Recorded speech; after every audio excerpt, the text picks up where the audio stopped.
Tell us what's going on in terms of the video beat, what's compelling for you, what's some interesting things that you're covering on your beat, and what some of those topics will be presented at the upcoming video summit. Well, I mean, two of the most compelling things that I personally think are going on, outside of just like looking at it in a more broad way, which is mobile and social. Yes, those are always going to be big things and increasingly big things as video becomes bigger and bigger.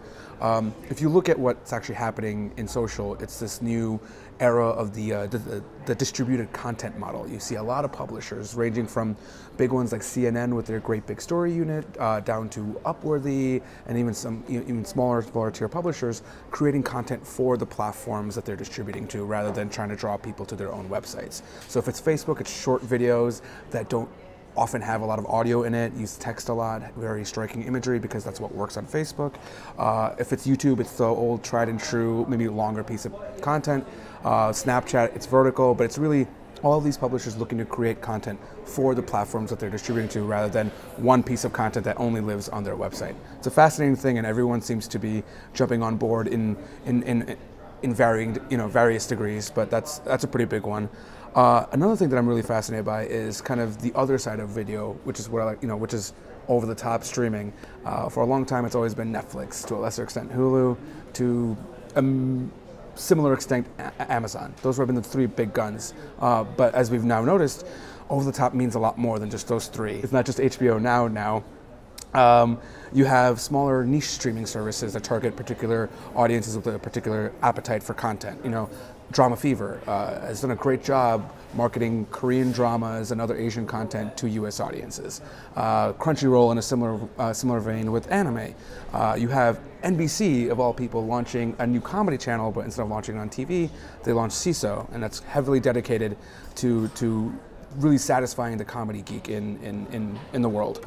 So that's a fascinating trend where the mass market has been very firmly established. Now it's all of these different types of companies trying to reach different verticals within the space. So two of the most compelling trends, I would say, are the distributed content model and, of course, niche streaming services. At the summit, we're kind of looking at both sides very, very well. With CNN and their great big story unit, as well as Upworthy, as well as Refinery29, really talking about how they aim to create content for different platforms.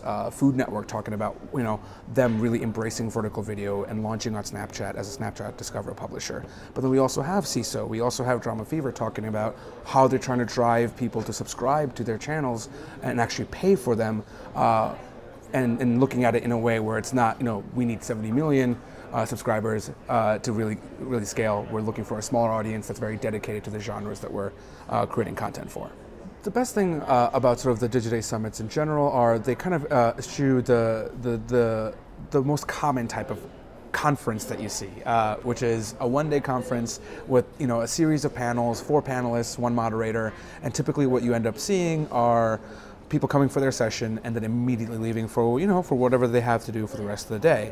That doesn't really foster, in my opinion, a lot of legitimate conversations, a lot of movement in the industry in terms of working out some of the issues that might be happening in the industry. The way Digiday does it is no 5-person panels on a stage with a few questions at the end and then the panelists leave. They're 3-day summits in a nice location, videos in Palm Beach.